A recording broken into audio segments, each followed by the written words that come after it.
សហរដ្ឋអាមេរិកនិងអ៊ីស្រាអែលវាយប្រហារលើអ៊ីរ៉ង់ក្នុងប្រតិបត្តិការប្រយុទ្ធទ្រង់ទ្រាយធំសហរដ្ឋអាមេរិកនិងអ៊ីស្រាអែលបើកការវាយប្រហារលើអ៊ីរ៉ង់ខណៈប្រធានាធិបតីដូណាល់ត្រាំបញ្ជាក់ថាប្រតិបត្តិការប្រយុទ្ធទ្រង់ទ្រាយធំកំពុងដំណើរការកងកម្លាំងការពារជាតិអ៊ីស្រាអែលបាននិយាយថាការវាយប្រហារសងសឹកត្រូវបានធ្វើឡើងដោយអ៊ីរ៉ង់លោកត្រាំបានជំរុញឲ្យប្រជាជនអ៊ីរ៉ង់ដណ្ដើមអំណាចរដ្ឋាភិបាលអ៊ីរ៉ង់ដោយនិយាយថាវានឹងជារបស់អ្នកនេះប្រហែលជាឱកាសតែមួយគត់របស់អ្នកសម្រាប់ជំនាន់ក្រោយរូបភាពបង្ហាញពីផ្សែងហុយឡើងនៅក្នុងទីក្រុងតេហេរ៉ង់ខណៈការផ្ទុះត្រូវបានគេឮនៅក្នុងទីក្រុងចំនួន5ទូទាំងប្រទេសអ៊ីរ៉ង់ទីក្រុងវ៉ាស៊ីនតោនបានបង្កើនសម្ពាធលើទីក្រុងតេហេរ៉ង់ដើម្បីយល់ព្រមលើកិច្ចព្រមព្រៀងថ្មីមួយស្ដីពីកម្មវិធីនុយក្លេអ៊ែររបស់ខ្លួនលោកត្រាំបាននិយាយកាលពីថ្ងៃសុក្រថាលោកមិនសប្បាយចិត្តនឹងជំហរចរចារបស់អ៊ីរ៉ង់ក្នុងអំឡុងពេលកិច្ចចរចានុយក្លេអ៊ែររដ្ឋាភិបាលចក្រភពអង់គ្លេសបាននិយាយថាខ្លួនមិនចង់ឃើញចំនួនក្នុងតំបន់កាន់តែទូលំទូលាយនៅមជ្ឈមបូព៌ានោះទេ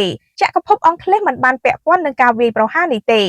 ការផ្ទុះនឹងសម្លេងស៊ីរ៉ែនប្រកាសអាសន្នពីការវាយឆ្មក់តាមផ្លូវអាកាសត្រូវបានគេឮនៅក្នុងរដ្ឋធានីដូហាប្រទេសកាតាក្រសួងការពារជាតិកាតាបាននិយាយថាខ្លួនបានទប់ទល់ដោយជោគជ័យនៅការវាយប្រហារមួយចំនួនដែលមានគោលដៅលើទឹកដីរបស់ប្រទេសមន្ត្រីកាតាម្នាក់បានប្រាប់ទីភ្នាក់ងារសារព័ត៌មាន AFP ថាអាគុយផេឌ្រីតដែលផលិតដោយសហរដ្ឋអាមេរិកបានស្ទាក់ចាប់មីស៊ីលអ៊ីរ៉ង់មួយគ្រាប់ប្រទេសកាតាធ្វើជាម្ចាស់ផ្ទះមូលដ្ឋានទ័ពអាកាសអាល់អ៊ូឌីតដែលជាកន្លែងយោធាដ៏ធំបំផុតរបស់សហរដ្ឋអាមេរិកនៅក្នុងតំបន់កងកម្លាំងបដិវត្តន៍អ៊ីស្លាមអ៊ីរ៉ង់បាននិយាយថាខ្លួនបានបាញ់បង្ហោះរលកទី1នៃការវាយប្រហារដោយមីស៊ីលនិងដ្រូនទ្រង់ទ្រាយធំឆ្ពោះទៅកាន់អ៊ីស្រាអែលមានរបាយការណ៍អំពីការផ្ទុះជាច្រើននៅទីក្រុងឌូបៃក៏ដូចជានៅប្រទេសបារ៉ែនអារ៉ាប់រួមនិងកាតាដែលសុទ្ធតែមានមូលដ្ឋានទ័ពរបស់សហរដ្ឋអាមេរិក